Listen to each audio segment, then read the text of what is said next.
Hello. So let's talk about the five forms of communication. So let me just copy paste something about longer definitions of these forms.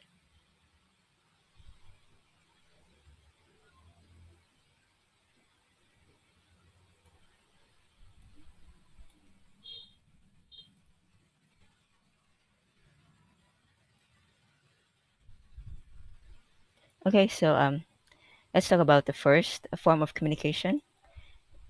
It's the intrapersonal communication. So you notice that there is a photo of Homer thinking about eating a donut. So intrapersonal communication is communication with oneself and it occurs only inside our heads.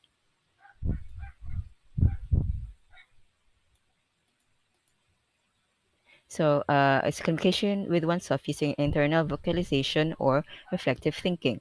Like other forms of communication, intrapersonal communication is triggered by some internal or external stimulus. We may, for example, communicate with ourselves about what we want to eat due to the internal stimulus of hunger, or we may react intrapersonally to an event we witness. Like other forms of communication, intrapersonal communication takes place only inside our heads. So, interpersonal communication serves several social functions. Internal vocalization or talking to ourselves can help us achieve or maintain social adjustment. For example, a person may use self talk to calm himself down in a stressful situation, or a shy person may remind herself to smile during a social event. Interpersonal communication also helps build and maintain our self concept. We form an understanding of who we are based on how other people communicate with us and how we process that communication intrapersonally. We also use intrapersonal communication or self talk to let off steam, process emotions, think through something, or rehearse what we plan to say or do in the future. As with the other forms of communication, competent intrapersonal communication helps facilitate social interaction and can enhance our well being. Conversely, the breakdown in ability of a person to intrapersonally communicate is associated with mental illness. So this is from Dance and Larson, 1972. Sometimes we intrapersonally communicate for the fun of it. I'm sure we have all had experience of laughing aloud because we thought of something funny. We also communicate intrapersonally to pass time.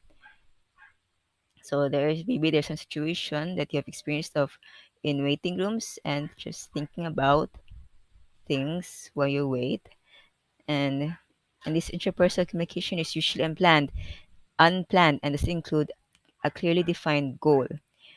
We can, however, engage in more intentional um,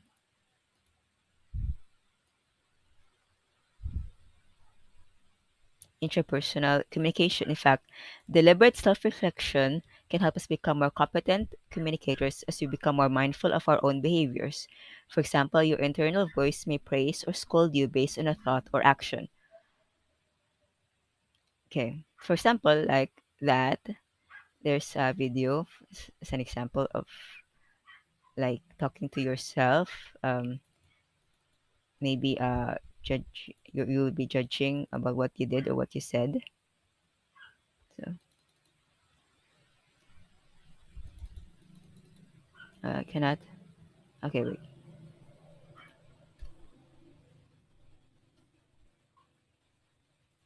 Okay, so you can just find this video on the internet.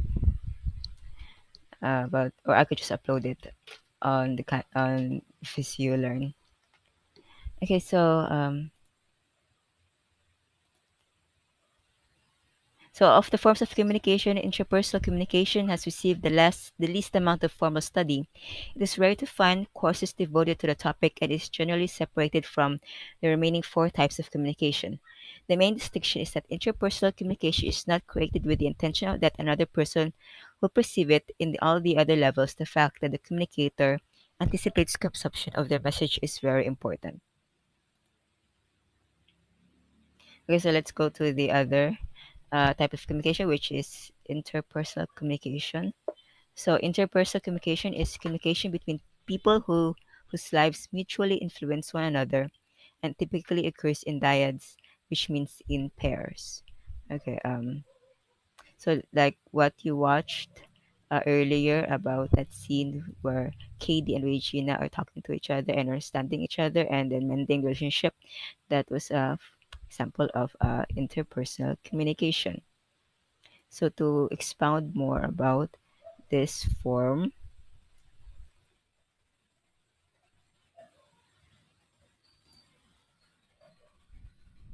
so interpersonal communication is communication between people whose lives mutually influence one another. Interpersonal communication builds, maintains, and ends our relationships, and we spend more time engaged in interpersonal communication than other forms of communication. Interpersonal communication occurs in various contexts and is addressed in all subfields. And interpersonal relationship exists in all those contexts. Interpersonal communication can be planned or unplanned, but since it is interactive, it is usually more structured and influenced by social expectations than interpersonal communication. Interpersonal communication is also more goal oriented than intrapersonal communication and fulfills instrumental and relational needs. In terms of instrumental needs, the goal may be as minor as greeting someone to fulfill a morning ritual or as major as conveying your desire to be in a committed relationship with someone, such as this maybe this man and woman below might be on a date, or they could be just be in a meeting because that woman is using a notebook. Okay, so interpersonal communication meets relational needs by communicating the uniqueness of a specific relationship.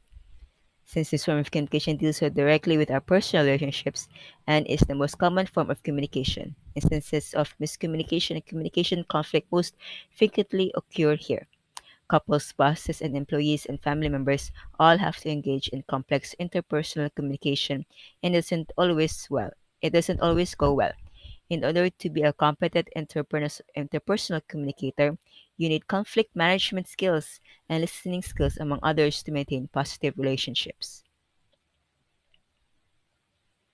Okay, so let's go to another uh, form, a group communication. So occurs when three or more people communicate to achieve a shared goal. So you can find this type of communication in during meetings or class projects, meetings, um, as long as there's like a group of people communicating of three or more people. So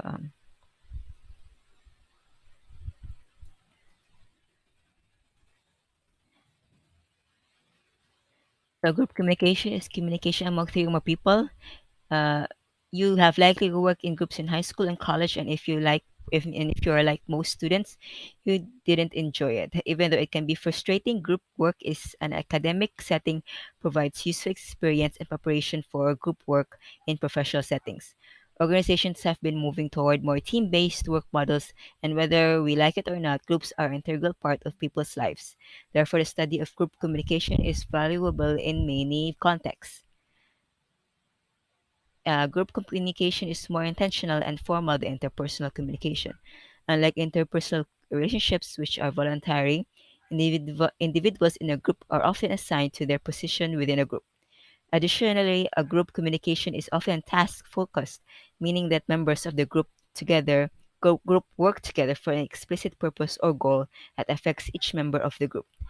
Goal-oriented communication in interpersonal interactions usually relates to one person. For example, I may ask my friend to help me move this weekend.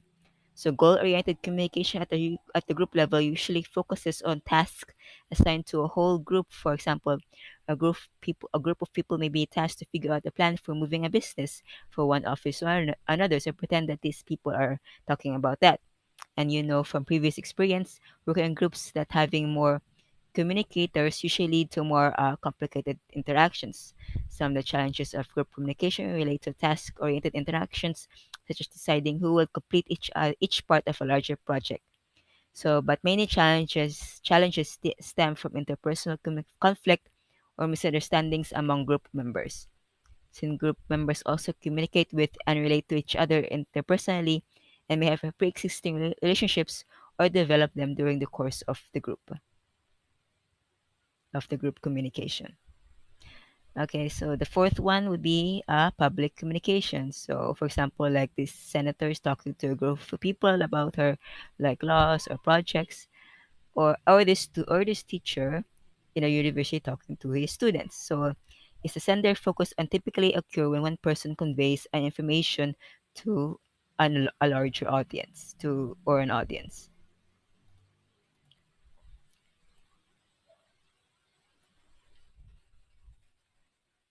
So it's a sender-focused form of communication in which one person is typically responsible for conveying information to an audience. Public speaking is something that many people fear or at least don't enjoy. But just like group communication, public speaking is an important part of our academic, professional, and civic lives.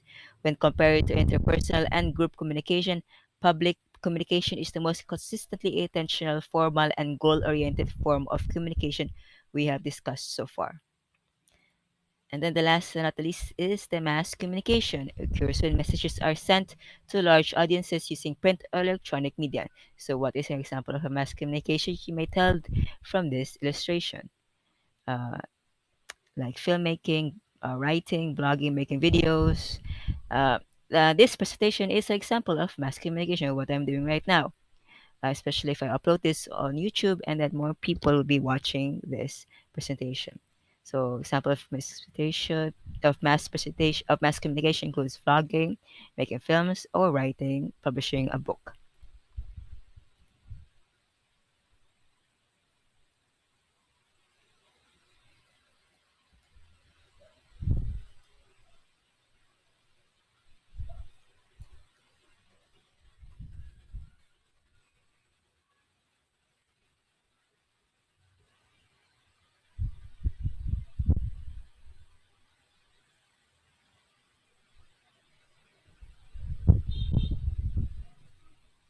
So the technology required to send mass communication messages distinguishes it from the other forms of communication.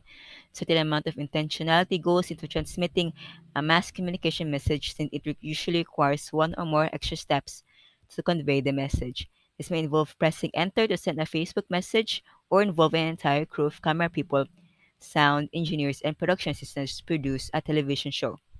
Even though the messages must be intentionally transmitted through technology, the intentionality and goals of the person actually creating the message, such as the writer, the television host, or talk show guest, or this teach or me, doing or making this presentation, vary greatly.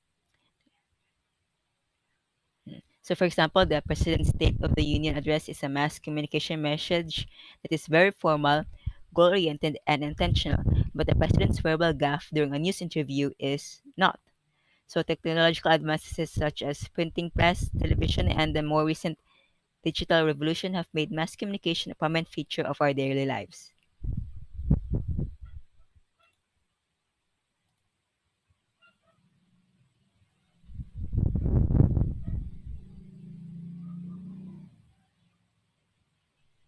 So the technology to mass produce and distribute communication brings in with the power for one voice or a series of voices to reach and affect many people.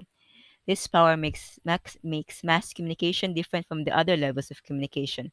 While there is potential for unethical communication at all the other levels, the potential consequences of unethical mass communication are important to consider. Communication scholars who focus on mass communication media often take a critical approach in order to examine how media shapes our culture and who is included and excluded in various mediated messages. Okay, so that's the end of this first lesson, and you may proceed to the next lesson.